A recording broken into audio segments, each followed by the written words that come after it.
पूर्णमदः पूर्णमिदं पूर्णात् पूर्णमुदच्यते पूर्णस्य पूर्णमादाय पूर्णमेवावशिष्यते। ओम शांति शांति शांति।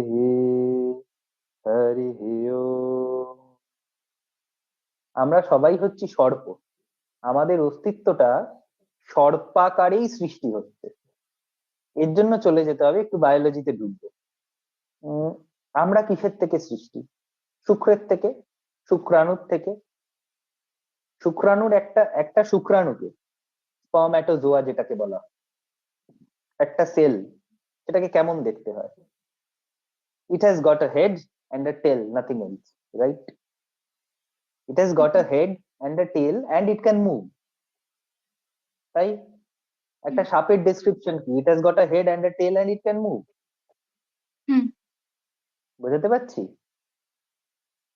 সেই প্রাচীনকালের ঋষিমুনিরা যারা কুণ্ডলিনীকে সর্প হিসেবে চিহ্নিত করেছে, তারা জানতো যে আমরা যে মূল জিনিসের থেকে সৃষ্টি হচ্ছি এবং আমাদের শরীরে সেই জিনিসটার ভাণ্ডটা যেখানে, অর্থাৎ সেই জিনিসটা যেখানে রয়েছে সেইখানেই ওই কুণ্ডলিনী শক্তির অস্তিত্ব। এই কারণেই ওটাকে কুণ্ডলিনী বলা হয়েছে, কারণ ওটা কুণ্ডলী পাকিয়ে থাকে। ওটা কুণ্ডলী পাকিয়ে থাকে কেন? এই কুণ্ডলিনীকে তো আমি যদি আমাদের আধ্যাত্মিকতার ইয়েতে বলি, আমাদের তন্ত্রের নিরিখে বলি, তাহলে এই কুণ্ডলিনী যেখানে রয়েছেন, কুণ্ডলিনী সর্প যেখানে অধোমুখ হয়ে 3.5 প্যাচ মেরে নিচের দিকে মুখ হয়ে আছে স্বয়ম্ভু লিঙ্গকে বেষ্টিত করে, তার আশেপাশে যে বায়ুটা রয়েছে সেই বায়ুটা হচ্ছে কন্দর্প বায়ু। এই কন্দর্প বায়ু হচ্ছে, কন্দর্প কথাটার মানেই হচ্ছে কি বলবো, সেন্সুয়ালি অ্যাট্রাক্টিভ। ঠিক আছে? কন্দর্প, কন্দর্প অ্যাকচুয়ালি কন্দর্প মানে কাম।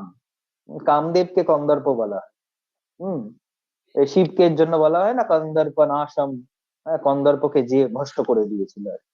তো এই কামনা বাসনার যে বায়ু, কামনা বাসনার যে স্পিয়ার আর স্পিরিচুয়াল জাগরণের যে মূল স্পিয়ার, সেই দুটো অ্যাকচুয়ালি এক। ওই একই জায়গা থেকে কামনা বাসনারও জাগৃতি হচ্ছে, ওই একই জায়গা থেকে স্পিরিচুয়ালিজমেরও, আধ্যাত্মিকতারও জাগৃতি হচ্ছে। আমরা কোনটাকে আইডেন্টিফাই করব উইল মেক দ্য ডিফারেন্স। একই জায়গা থেকে একই জিনিস জাগ্রত হচ্ছে। হুম কামকালে যে তরঙ্গ শরীরে জাগ্রত হয়, কুণ্ডলিনী জাগলেও সেই তরঙ্গই শরীরে জাগ্রত হয়।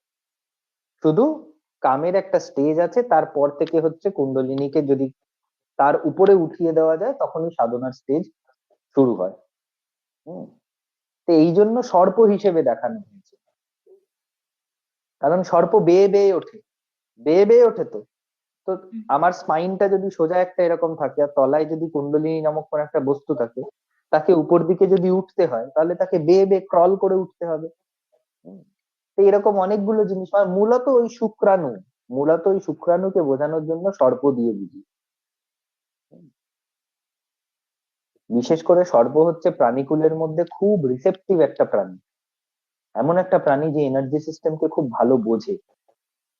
হম যার শরীরে রক্ত আছে অথচ ঠান্ডা, ঠান্ডা অথচ রক্ত আছে। এই জন্য দেখবে আমাদের দেব দেবীদের সাথে সবসময় সাপের একটা রিলেশন রয়েছে, সব সময় রয়েছে। শিবের গলায় সাপ, দুর্গার হাতে সাপ, তারার যজ্ঞ উপবিত সাপ, জগদ্ধাত্রীর যজ্ঞ উপবিত সাপ। হম তো এই সাপের একটা ভূমিকা সবসময় রয়েছে। কারণ ইনফ্যাক্ট আমাদের শরীরের যদি তুমি নাড়ী বিন্যাস দেখো, অর্থাৎ আমাদের শরীরের যে নেটওয়ার্ক অফ নার্ভস তুমি যদি দেখো, সেটাও অনেক অংশে অনেক জায়গায় সর্পের মতন মনে হবে, ওরকম বেঁকে বেঁকে এঁকে বেঁকে সারা শরীর জুড়ে। ইনফ্যাক্ট কুণ্ডলিনীটাও কিন্তু, কুণ্ডলিনী যখন জাগে প্রথম নার্ভাস সিস্টেমের উপরেই ও এফেক্ট ফেলে। নার্ভাস সিস্টেমকে কি বলবো, নার্ভাস সিস্টেমকে মাধ্যম করেই কিন্তু কুণ্ডলিনীকে উপরে উঠতে হয়। কুণ্ডলিনীর জাগরণের যে স্পন্দন গুলো, সেটা তুমি তোমার নার্ভাস সিস্টেমেই তো বুঝতে পারো। ওটা তো আর মাসেল মাসেলের মধ্যে, স্কেলিটনের মধ্যে বুঝবে না, নার্ভাস সিস্টেমের মধ্যেই বুঝবে। প্রধান এবং প্রমুখ কারণ হচ্ছে ওই শুক্রাণু, শুক্রকীট। শুক্রকীটের আকারকে অনুসরণ করেই সর্পের আকার দেওয়া হয়। কারণ সর্পটাকে মানুষ মানে স্বাভাবিক চোখে দেখতে পারে না। শুক্রকীটটাকে তো স্বাভাবিক চোখে দেখতে পারবে না। তো ওটা কিরকম, তখনকার দিনে তো মাইক্রোস্কোপ ছিল না, ছবি ছিল না যে আরেকজনকে বোঝাবে। তা যে নিজে বুঝতে পেরেছে নিজের শক্তি দিয়ে, নিজের অন্তর্দৃষ্টি দিয়ে, সে কিভাবে আরেকজনকে বোঝাবে? তাকে তখন বাইরের এক্সাম্পল দিতে হবে, যেটা কেমন না সাপের মতো। হুম। আর হুম, শরীরে যেখানে শুক্রের স্থান, সেটাই কিন্তু কুণ্ডলিনী স্থান, তার ঠিক পিছনের দিকটাতে। এটা বলেছিলাম তোমাদের। হুম। তো যেহেতু সর্প একটা খুব মানে যেহেতু সর্প দিয়ে খুব ইজিলি সেটাকে রিপ্রেজেন্ট করা যায়, এবং সর্পের অনেক গুণাবলীর সাথে সেটা ম্যাচ করে, সেই জন্য সর্প। যে জিনিসটা কয়েলড আপ হয়ে থাকে কেন, মানে সর্প কেন সেটা তো বললাম।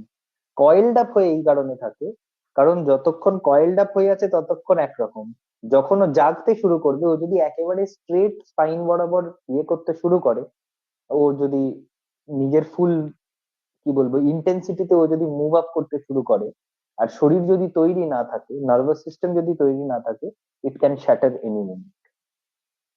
সেই জন্য সাপ যেমনি একটু একটু করে বেঁকে বেঁকে, একটা যদি সোজা জায়গা হয়, একটা যদি লাঠি বা বাঁশ হয়, সেটাকে একটা সাপ যেভাবে ঘুরে ঘুরে পেঁচিয়ে পেঁচিয়ে উঠবে একটু একটু করে, কুণ্ডলিনীও সেইভাবেই ওঠে। কুণ্ডলিনী শক্তিটাও, আমাদের যে কোর পাওয়ার, আমাদের যে কি বলবো এক্সিস্টেন্সিয়াল যে শক্তি, সেই শক্তিটাকেও ওরকম আস্তে আস্তে জাগা উচিত।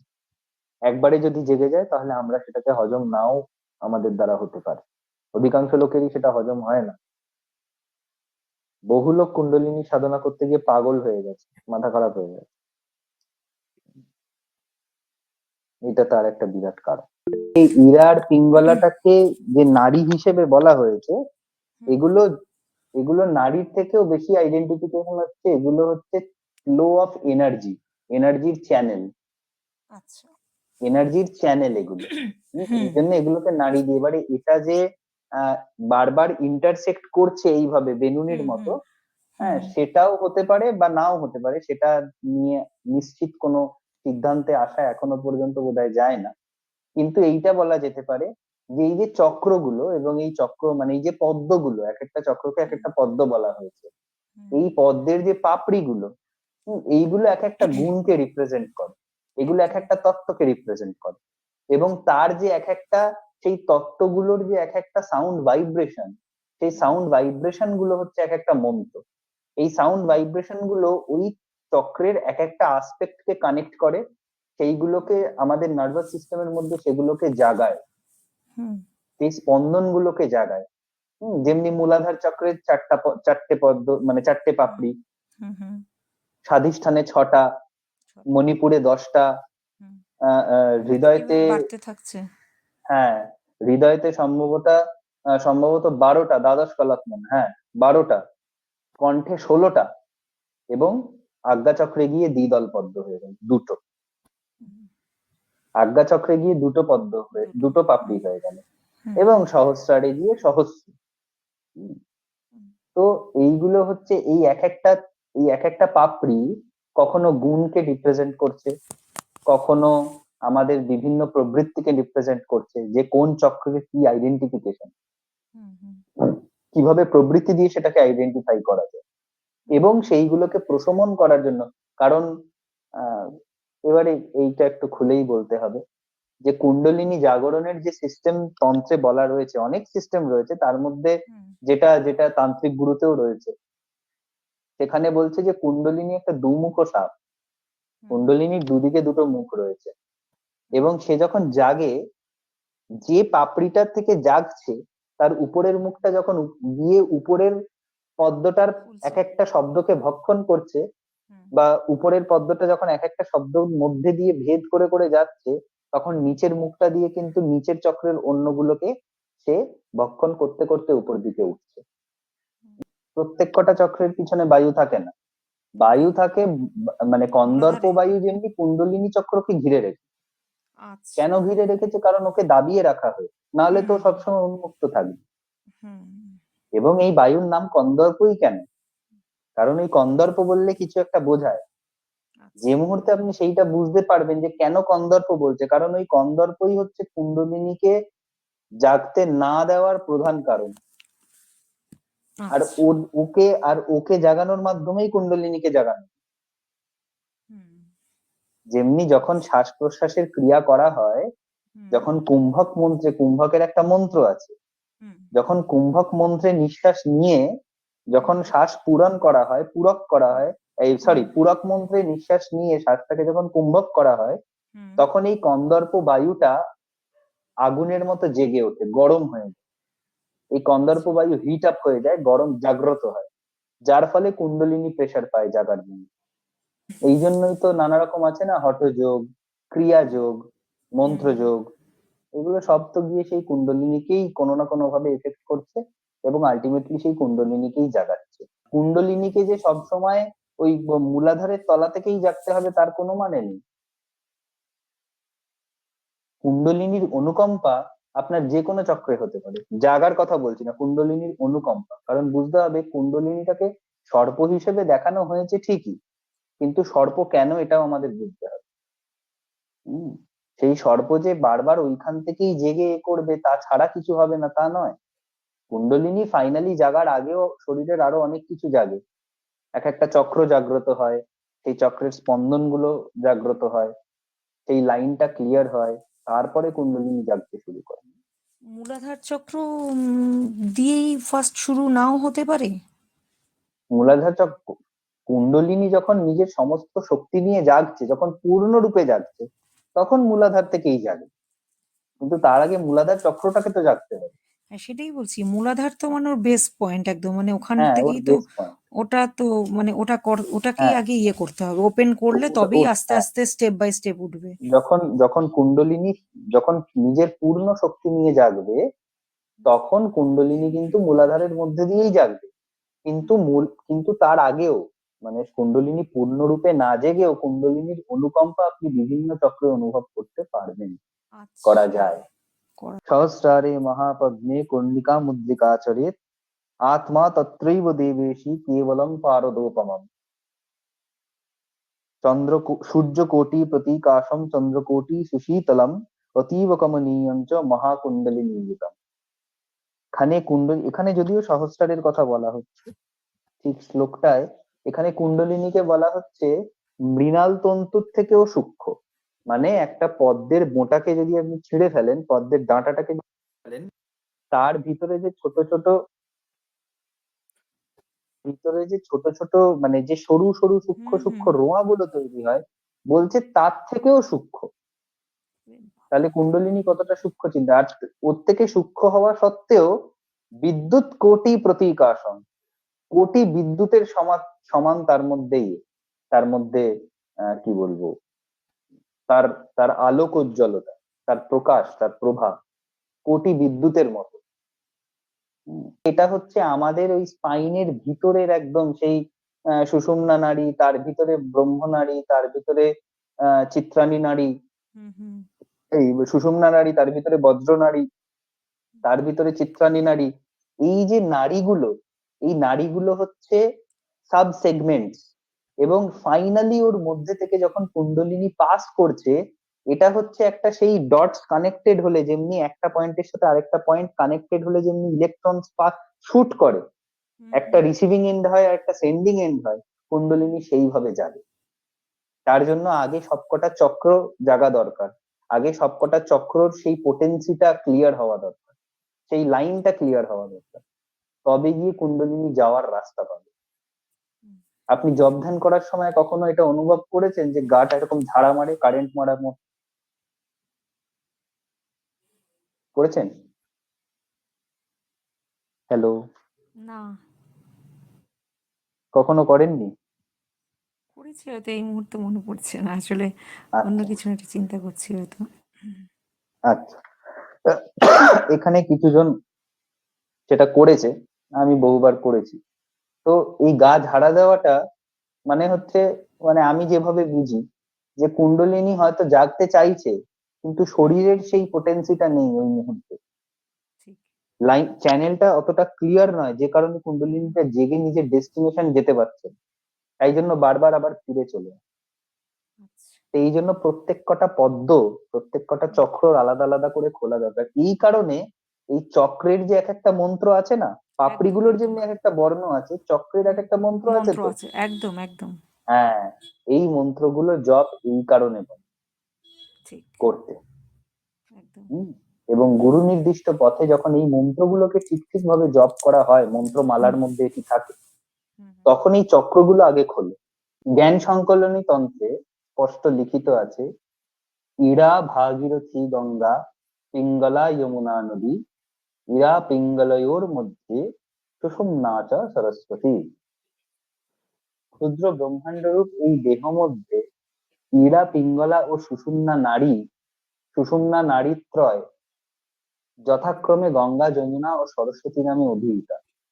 এই তিনের সঙ্গমে স্থূলকায় ত্রিবেণী বলিয়া সঙ্গমকে স্থূল এই সঙ্গম স্থলকে ত্রিবেণী বলিয়া শাস্ত্রে উক্তি করেছে। আবার এখান থেকে কুম্ভতত্ত্ব চলে আসছে। যাই হোক, শাস্ত্রে ত্রিবেণী বলিয়া উল্লেখ করেছে। সাধক এই ত্রিবেণীতে অর্থাৎ যোগ নির্দিষ্ট মুক্ত ত্রিবেণীর মূলাধার বা কুণ্ডলিনী চক্র হইতে আজ্ঞাচক্রস্থ যুক্ত ত্রিবেণীতে অবগাহন করতে পারলে দেবত্ব লাভ করিয়া থাকেন। আমাদের শরীরে দুটো ত্রিবেণী আছে, যেখানে ইরা পিঙ্গলা। এই কারণে ম্যাডাম, এই কারণে আমি বললাম যে এই হুম, প্রত্যেক কটা চক্রে বেনুনির মতো হয়নি, তাহলে তো আচ্ছা প্রত্যেকটা চক্রে একটা করে ত্রিবেণী হতো। আচ্ছা। এখানে কি বলছে দেখুন, এখানে কি বলছে দেখুন, যোগ নির্দিষ্ট মুক্ত ত্রিবেণীর মূল আধার বা কুণ্ডলিনী চক্র, ওটাকে মুক্ত ত্রিবেণী বলছে, হইতে আজ্ঞাচক্রস্থিত যুক্ত ত্রিবেণীতে, আজ্ঞাচক্রতে যুক্ত ত্রিবেণী হচ্ছে, তার মানে তিনটে নারী দুবার ইন্টারসেক্ট করছে, এক নারী দুবার মিশছে। একবার নিচে কুণ্ডলিনী চক্রে মিশছে, আর একবার উপরে আজ্ঞা চক্রে মিশছে। বোঝাতে পারছি? হ্যাঁ হ্যাঁ একদম।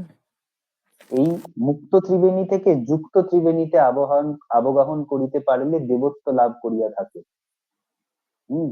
এই ইড়া ও পিঙ্গলা রূপিণী গঙ্গা ও যমুনার মধ্যে নিঃশ্বাস ও প্রশ্বাস বায়ু মৎস্বরূপ সর্বদা বিচরণ করে।